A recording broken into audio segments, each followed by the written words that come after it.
আসসালামু আলাইকুম বন্ধুরা, কেমন আছো তোমরা সবাই? আশা করি ভালো আছো, আমরাও ভালো আছি। সকালবেলা ঘুম থেকে উঠে ফ্রেশ হয়ে নাস্তা করে নিচ্ছি।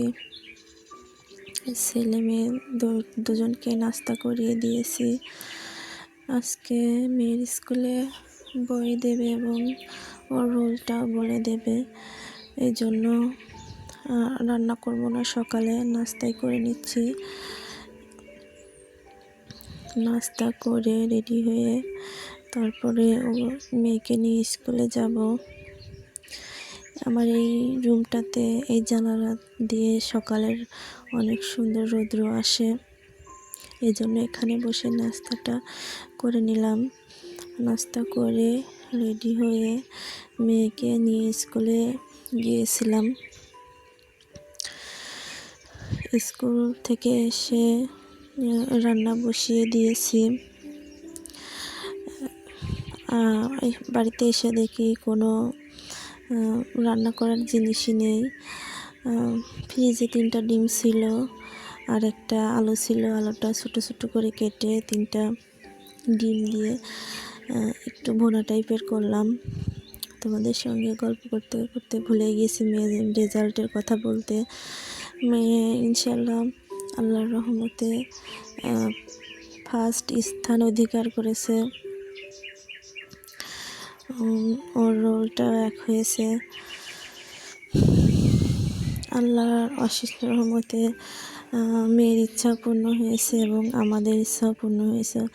আমার খুব ইচ্ছা আর কি, বাচ্চা যদি পড়াশোনায় ভালো হয় মা বাবারও ভালো লাগে।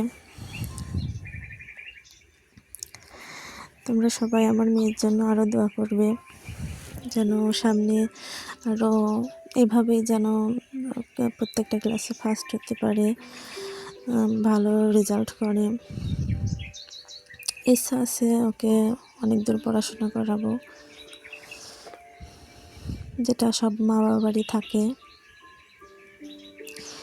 এই যে তোমাদের সঙ্গে গল্প করতে করতে আমার ডিমটা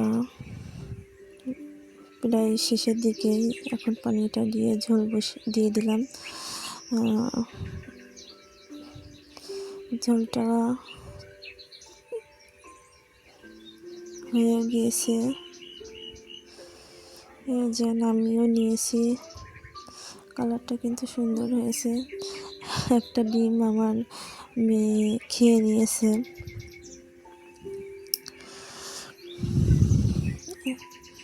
রান্না করে ছেলেকে ঘুম পাড়িয়ে দিয়ে তারপরে বাসনপত্রগুলো মেজে পানি ঝরাতে দিচ্ছি, যেহেতু স্কুল থেকে আসতে অনেকটাই দেরি হয়ে গিয়েছিল। আমার এই রুমটাতে গ্যাসের চুলা, ইন্ডাকশন সব কিছুই এই রুমটাতে আছে। এই রুমটাতে কেউ থাকে না, যখন মেহমান আসে তখন থাকে। এখানে খাবার খাই আর পাশের রুমটাতে আমরা ঘুমাই।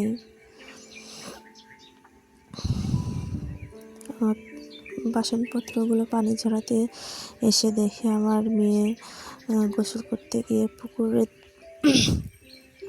4টা মাছ পেয়েছে। এত প্রচণ্ড শীতের জন্য মাছ মরে ভেসে ভেসে উঠেছে শীতের। এই জন্য মাছগুলো কেটে ফ্রিজে রাখবো। ভিডিওর এই পর্যায়ে এসে তোমাদের সবার কাছে একটা রিকোয়েস্ট আছে, আমার এই ভিডিওটা যদি কেউ দেখে থাকো চ্যানেলটা সাবস্ক্রাইব করে পাশে থেকে যেও, একটা লাইক দিয়ে সুন্দর কমেন্ট করো। তোমাদের একটা লাইকে আমার এই ভিডিওটা অসংখ্য মানুষের কাছে পৌঁছে দেবে। দেখো, তোমাদের সঙ্গে কথা বলতে বলতে আমার মেয়েটা ক্যামেরার দিকে এসে দাঁড়িয়ে আছে। মাছটা কাটা হয়ে গেল এবং এবার ধুয়ে সুন্দর করে ফ্রিজে রাখবো। শীতের সময় উঠোন ঝাড়ু দিয়েছি, তারপরও চারিদিকে কত পাতা পড়ে আছে।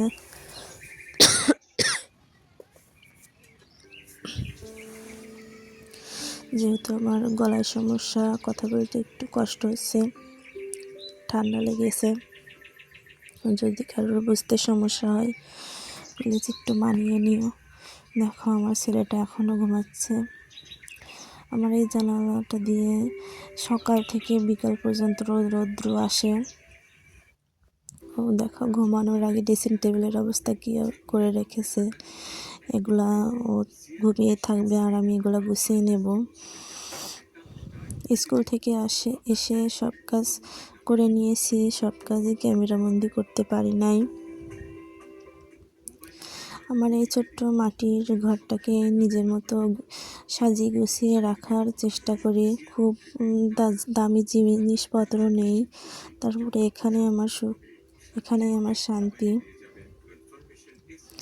আমার বাড়ির ছোট্ট একটা উঠান, এই উঠানের এক পাশে আমি সবজি চাষ করেছি। এগুলা বেটে শাক বলে। শাকগুলো অনেক বড় বড় হয়। লাল শাক আছে এখানে, এখানে পালং শাক আছে। দেখো একটা পাতা প্রায় একটা হাতের অর্ধেক। এই গাছগুলার মাথা কেটে খেয়ে ফেলবো আর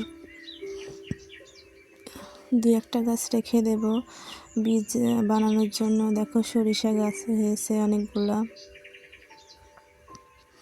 কত সুন্দর সবুজ শ্যামল একটা সবজি বাগান। ছোট হোক তাতে কি, তারপরেও নিজে হাতে চাষ করা সবজি খেতেও টেস্ট, আবার এটা একটা মানে একটা আনন্দকর অনুভূতি। দেখো আমার আম্মুর বাসা থেকে একটা মানি প্ল্যান্ট নিয়ে এসেছিলাম, ওইটাই পানি দিয়ে আর মাটি দিয়ে ওইখানে রেখে দিয়েছি। যদি কখনো টব কিনতে পারি তাহলে টবের মধ্যেই কেটে কেটে লাগাবো, দেখা যাক কি হয়। দেখো এখানে একটা পুঁই গাছও লাগিয়েছিলাম, হয়েও গেছে, ফলও খেয়েছি। এই সাইডে কিছু রসুন গাছও লাগিয়েছি, আর এই ফাঁকা জায়গাটাতে ভাবছি আলু গাছ লাগাবো। ইচ্ছে আছে কিছু ফুলের চারা নিয়ে আসবো। এই সাইডে একটা বেগুন গাছ লাগিয়েছি, দেখো বেগুনও ধরেছে, কিন্তু জানি না এত পরিমাণ লাল পিঁপড়া, ফুলগুলো সব নষ্ট হয়ে যাচ্ছে। কি করা যায়? তোমরা যদি কেউ জেনে থাকো কমেন্টের মাধ্যমে জানাতে পারো আমাকে। এই সাইডে পুঁইয়ের ফলগুলো পেকে যাচ্ছে, ভাবছি এগুলো খেয়ে ফেলে গাছগুলো কেটে দেব। এই সাইড দিয়ে অন্য কিছু আবার লাগাবো। আমার ছেলেটা অসুস্থ, ওরও ঠান্ডা লেগেছে। দেখো আমার ছোট্ট একটা টিনের ভাঙা ঘর।